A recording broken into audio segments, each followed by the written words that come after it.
Whatever it is, you're bold enough, you're big enough to dream if you are intentional and deliberate about it. Now, there's some aspects of it that are going to be organic, but if you are intentional and deliberate, if you build it on Monday, if you build it on Tuesday, if you build it on Wednesday,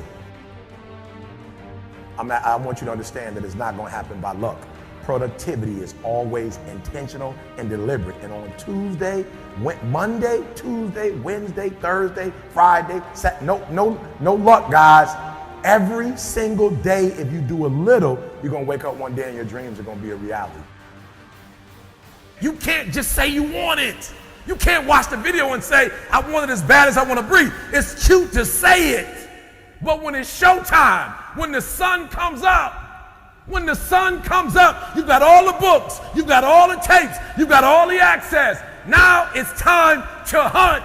And what separates you from everybody else is that when it's time to hunt, you're ready to hunt. Everybody's got lions on their profiles. Everybody talks positive about themselves. Everybody talks like you're a beast. You dress like you're a beast. You've got the cards like a beast. But then when it's time to do what beasts do, you back up. You got to get up and make it happen. I can, I will, I must. How do you get to that next level? How do I get my business to the next place? How do I get other people to the next place? Look, if you want to get rich, you want to be really successful. When I say rich, I'm not talking about money. I'm talking about a rich life, freedom, time with family, choices, get to do what you want. Look, if you want to be in business for yourself and free, you must learn to dominate. You cannot compete. Dude, what are you doing, man? What are you doing? You know what? Most people are going to spend more time in their life working than any other single thing and not being successful. You got to be totally committed. Everybody agree? You got to be completely uncertain. You want $1 million? You want $2 million? You want $5 million? How much money do you want? How much success do you want? How much notoriety do you want? You want a New York Times bestseller? Why can't you have everything? Oh, but I'm 65. So what? Man, Colonel Harlan Sanders made all his money after he was 65 years old. He wasted the first 64 years. If you're not sure of your own value, your own goals, and what you want, the world will never reward you of what you want, your value, and your goals. Do you need to pressure yourself?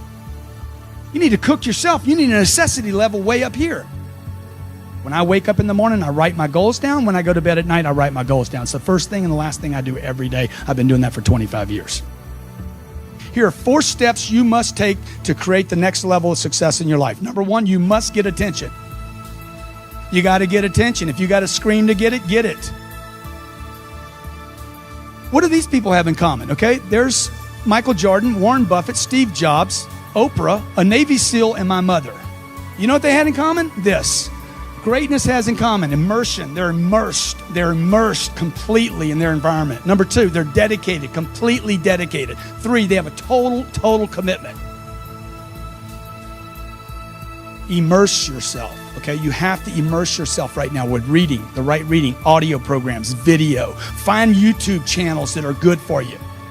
Immerse yourself with books, audio, video daily, okay? You hit all 3 of those where I'm reading something, listening to something, and watching something. These are completely different ways to learn.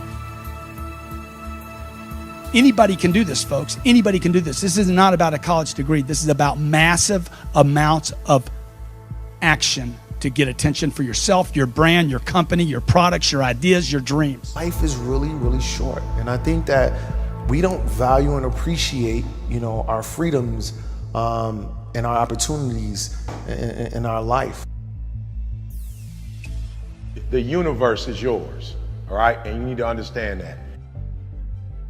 Success does not require you to look out the window. It only requires that you look in the mirror. To be successful, you don't have to look out the window and, oh, where's my help?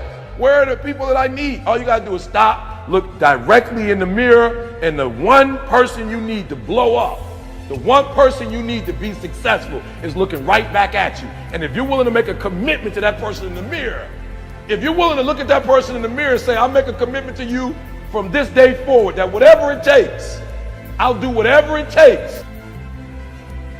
Whatever it is you want to accomplish or whatever it is you want to do, you literally have to see it first.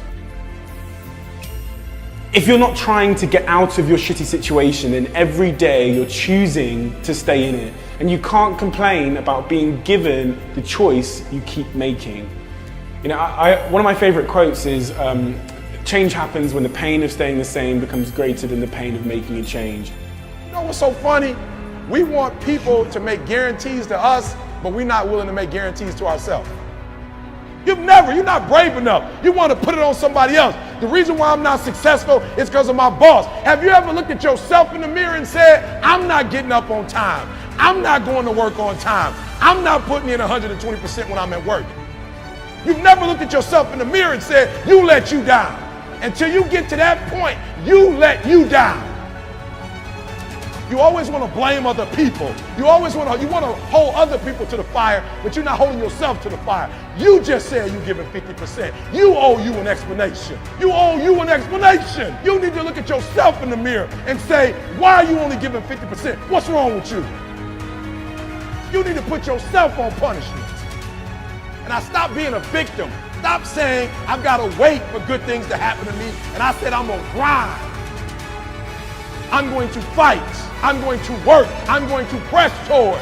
I'm going to learn. I'm going to do everything in my power. Every single day, I'm going to do everything in my power to become a victor and not a victim. Winners win and losers lose. I can't explain it any better than that. I don't know how it happens, but winners win. And if you create a culture of losing, if you keep being a victim, if you keep letting losing happen to you, if you keep letting people do you and treat you any kind of way, it's going to become a culture. I have standards. I have values. It's easy to go through life holding on to things that are weighing us down. Guilt, resentment, doubt, worry. The problem is when we allow these things in, they're taking up space for the good things that should be there. Imagine your life is like a container. You were created to be filled with joy, peace, confidence, creativity. But if you allow worry in, it pushes out the peace. There's not space for both. You can't go above 100%. You have a limited amount of room. If you allow guilt to take up space, that's space that you don't have for the confidence you need. Some people don't enjoy their lives is because their container, their heart is contaminated with so many things. They have 10% worried, stressed out over their job, 12% bitterness, mad at their neighbor, 20% guilt, beating themselves up for past mistakes, 9% jealousy, their coworker is more beautiful. They don't realize 70% of their container is negative. How much space are you given to guilt, to shame, to regret, to being against yourself? Whatever it is, it's too much. Give no place to guilt. Give no place to worry. Give no place to bitterness. It can't come in and automatically take over. You control what's in your container. You control what you think about, what you choose to allow in. And we all have negative emotions, negative feelings. But you have to make the choice. I'm not going to give this jealousy, this bitterness, this anger, valuable space and let it poison my life. I'm going to protect what I allow in me. And every morning when we wake up, we need to empty out anything negative from the day before. But you have to be disciplined. Say, no, I am not giving this offense any room. I am not going to let it sour my day. Or you wake up in the morning and thoughts of worry come. How are you going to pay your bills? What if the medical report's not good? You'll never get out of this problem. Don't allow that in. Take inventory of what you're giving space to. Life is too short to go through it with negative things holding us down.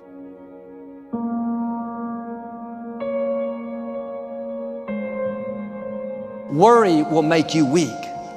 Living stressed out will make you old, give you wrinkles, take your passion. Being bitter, angry, resentful will shorten your life. Get in a habit of emptying out the offenses, empty out the worry. You make a mistake, empty out the guilt. You didn't do your best, empty out the regret. Do better next time.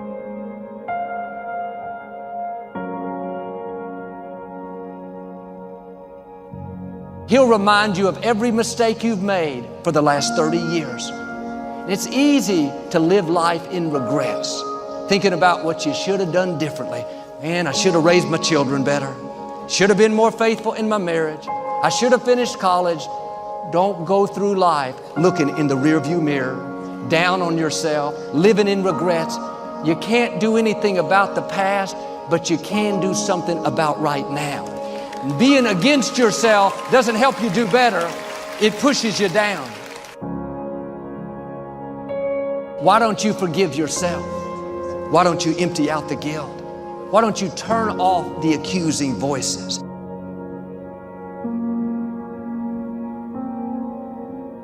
When you fall down, don't stay down, get back up again. When the accuser whispers, look at you, you blew it again, you'll never get it right. Just answer back, yes, I know I'm not perfect, but I am forgiven. I may not be where I should be, but I'm making progress. I'm moving forward, I'm not where I used to be. Don't let guilt poison your future. Empty it out.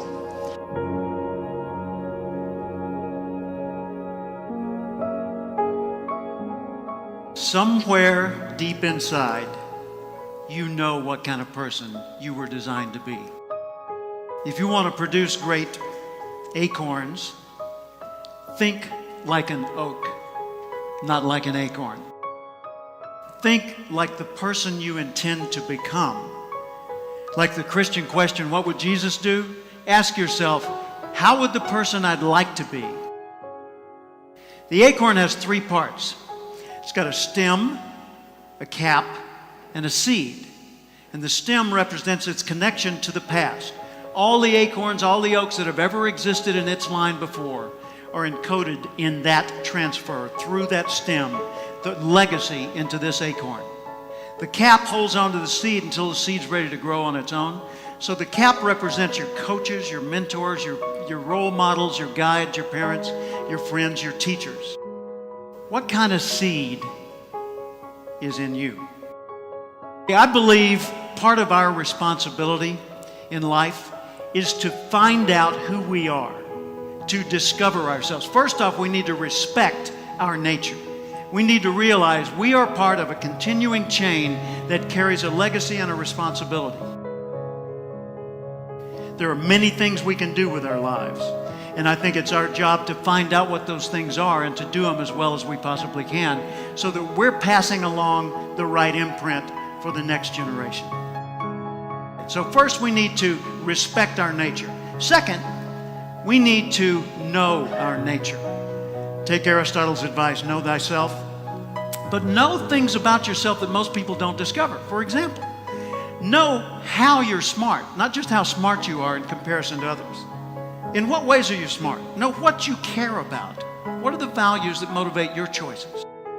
If you will spend 1 extra hour each day studying your chosen field, you'll be a national expert in that field in 5 years or less. So nurture your nature.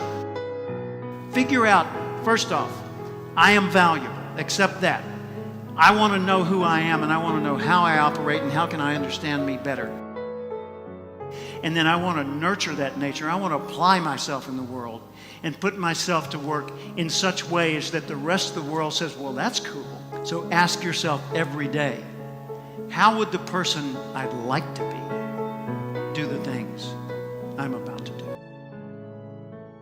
The truth is very concise. The words are very few. But people don't want to hear the truth because the truth hurts. But you grow from pain. You really do. You can't know how to deal with success. You can't know how to deal with failures. You can't know how to deal with the bumps in the road that if you haven't had a taste of everything. We all have next level ability. There's not other people that aren't holding you back. Your boss isn't holding you back. Your parents aren't holding you back. Those are excuses. To me, there's no such thing as luck, okay? All luck is preparation meeting opportunity, plain and simple. You have to be ready, prepared for that situation. If you're an employee of this company and the boss puts you into a pressure situation, that's a privilege. He believes in you. You better deliver, because if you don't, that situation goes to somebody else, and you may never get that opportunity again. Everything matters. If you take any situation and just take the word only and take the word just out of it, it changes the whole phrase. It's just a game. It's a game. It's only a job.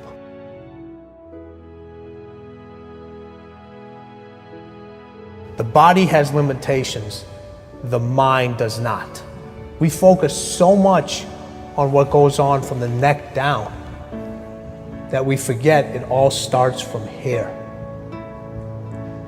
Everything starts from here. If you're not mentally ready, you're never really physically prepared.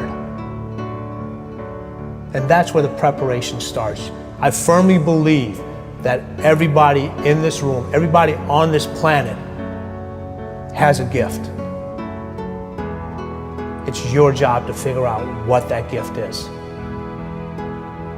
Then it becomes your job to decide whether you're going to act on that or not.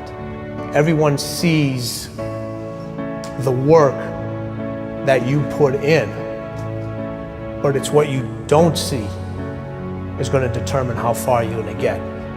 I hear stuff all the time. People say, oh, look in the mirror and you'll see why you're not succeeding. I don't believe that, okay? It's what you don't see in the mirror. That's what's holding you back. It's what you're not willing to see is why talent is not enough. And when you finally see it and accept it and decide to work on it, then you can take that next level. A lot of people ain't honest with themselves about what they really want.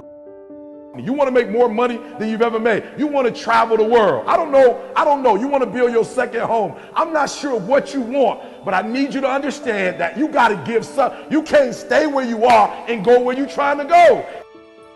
Do not let any job that you do kill your dream, because the only thing that can make you feel alive is your dream. Honestly believe that if people are not calling you crazy, your dream isn't big enough. No matter how many people told me no, no matter how many people lied to me, focus on one thing. Make it your priority and stick with it no matter what. Whatever your dream is, whatever your goal is, you're not going to be able to make it happen if you don't have a dream party every day. Like, you've got to have a dream session. You've got to take out 10 minutes, 15 minutes, 20 minutes, however much time you have, and you've got to actually go in a room, close the door, and you've got to see yourself doing it. You've got to feel yourself doing it. You've got to actually walk in it. You've got to go in the future, live it out, come back in the present, and start working toward it.